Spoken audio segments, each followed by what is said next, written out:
Good evening, and thank you for joining us. Tonight we're going to read a story that is very special to me.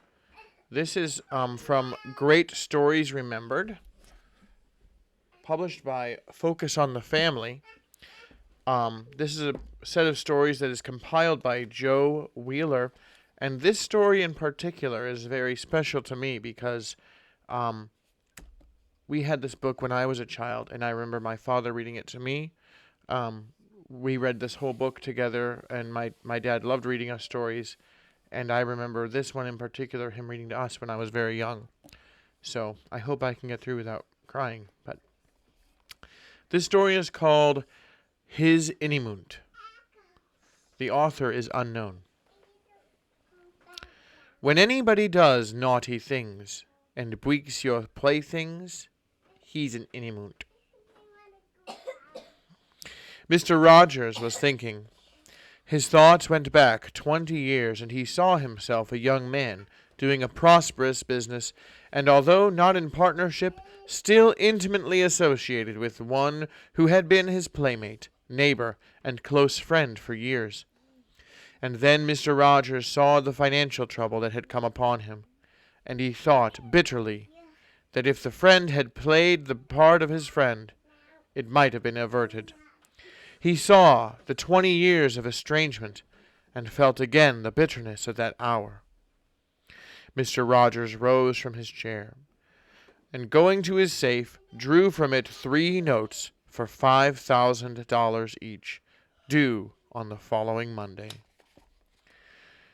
But when I wanted to go to sleep, I skipped a page. Mr. Rogers rose from his chair, and going to his safe, drew from it 3 notes for $5,000 each, due on the following Monday. 20 years is a long time to wait for justice, said he to himself. But now, and without my lifting a finger, these notes have come into my possession, and I know, Robert Harris, that it will be hard for you to pay them. I knew injustice would be done at last. And Mr. Rogers replaced the notes in his safe, and closing his office, went home to tea. Many a man will cry out for justice when it is revenge he desires. On Monday morning, Mr. Rogers went to the station to take the 8 o'clock train for Boston. He had just taken his seat when he heard his name spoken and saw Mr. Palmer, his neighbor, standing by his side. "Are you going to town?" asked Mr. Palmer. "Yes," was the reply. "Anything I can do for you?" "I wish you would take charge of my little girl as far as the next station. Her grandmother will meet her there. I have promised her this visit for a week and had intended to take her down myself, but just at the last minute I received a dispatch that I must be here to meet some men who are coming out on the next train." "Why, of course I will," said Mr. Rogers heartily. "Where is she?" At these words a tiny figure clambered onto the seat, and a cheerful voice answered, "Here I am." "Thank you," said Mr. Palmer. "Goodbye, Betty. Be a good girl, and Papa will come for you tomorrow." "Goodbye, Papa. Give my love to the Bellamy and all—" "Oh, that's Bellamy. Bellamy and all the rest of the family," replied Betty. People looked around and laughed at Betty putting the lamb at the head of the family. They saw a very little girl under an immense hat, with a pair of big blue eyes and rosy cheeks. Mr. Rogers put her next to the window and began to talk with her. "How old are you, Betty?" he asked. "I'm 4:30. How old are you?" promptly returned Betty. "Not quite 100, laughed Mr. Rogers, "but pretty old for all that." "Is that what made the fur all come off the top of your head?" she asked, looking thoughtfully at his baldness, for the heat had caused him to take off his hat. Mr. Rogers said he guessed so. Betty pointed out various objects of interest and made original comments upon them, not at all abashed by her companion's age and gravity. Suddenly she looked up and said, "I go to Sunday school." "Do you? And what do you do there?" "Well, I sing and learn a verse. My teacher gave me a new one about bears, but I don't know it yet. But I know the first one I had. Want me to tell it to you?" The big blue eyes looked confidently up at Mr. Rogers. "Why, of course I do, Betty," he replied. Betty folded her hands, and with her eyes fixed on her listener's face, said, "Love your Innymunts." Mr. Rogers flushed, and involuntarily put his hand on his pocketbook. But Betty, all unconscious of his thought, said, "Do you want me to explain it?" The listener nodded, and the child went on. "Do you know what an Innymunt is?" Receiving no answer, she said, "When anybody does naughty things and wakes your playthings, he's an Innymunt. Wobby Fwench was my Innymunt. He waked my dolly's nose, and he stwicked burrs in my Barlammy's fur, and he said it wasn't Barlammy, nothing but just a lammy." The big eyes grew bigger as she recalled the last indignity. Mr. Rogers looked deeply interested, and who could have helped it, looking at the earnest little face. Betty continued to explain. "It doesn't mean," she said, "that you must let them weak all your dolls' noses, nor call your Barlammy names, 'cause that's wicked.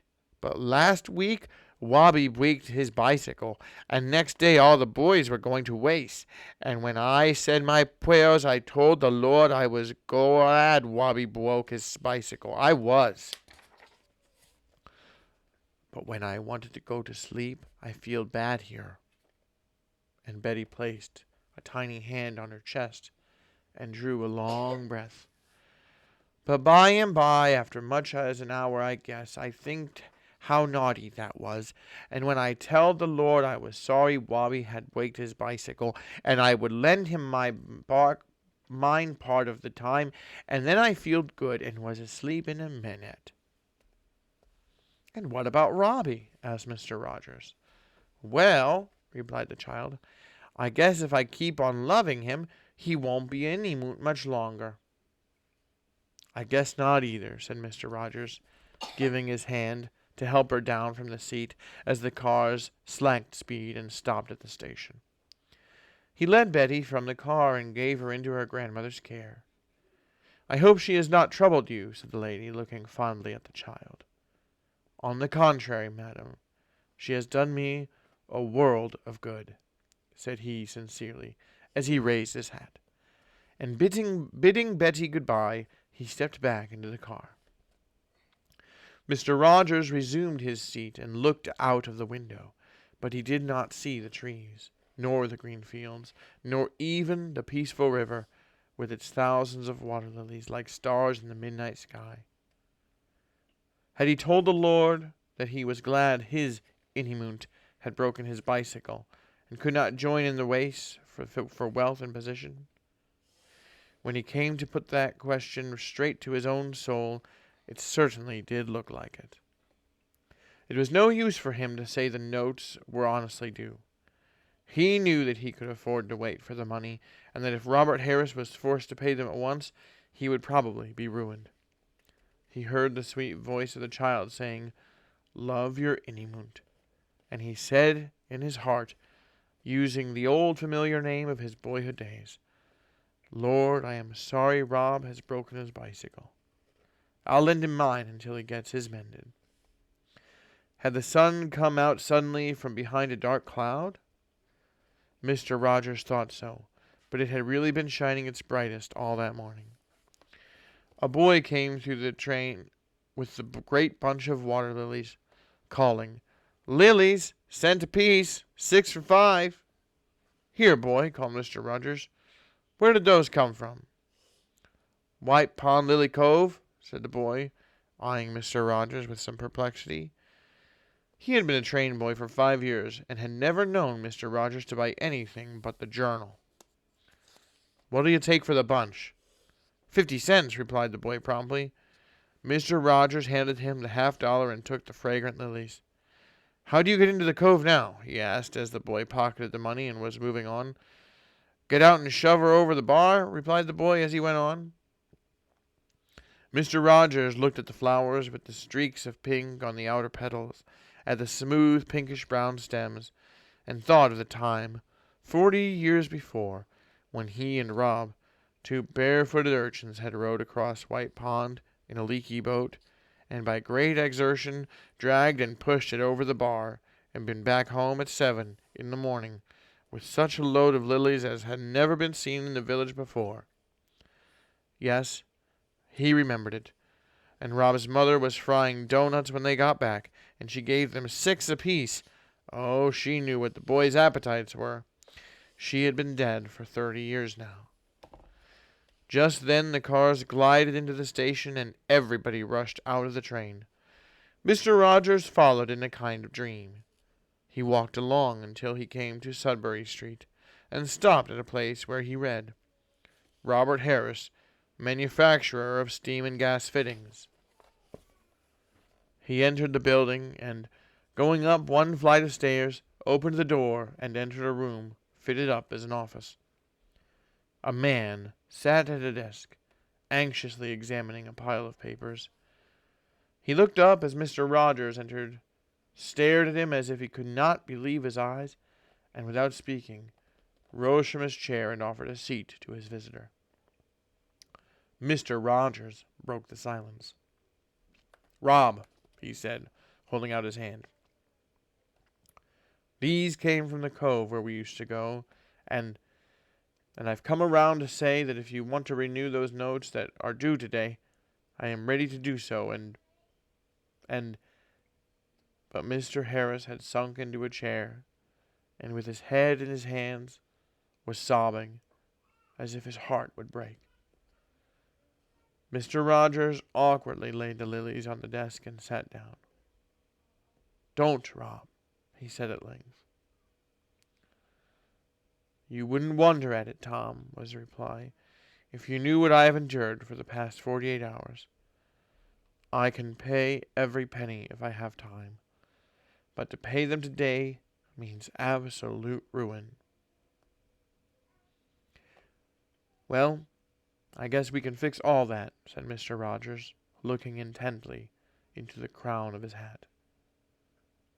"Have you any more paper out?" "Less than $200, was the reply. The 20 years of estrangement were forgotten like a troubled dream, and when they finally separated with a clasp of a hand, each felt a dozen years younger. "Ah," said Mr. Rogers as he walked away with a light step. "Betty was right. If you love your Innymunt, he won't be an Innymunt any longer."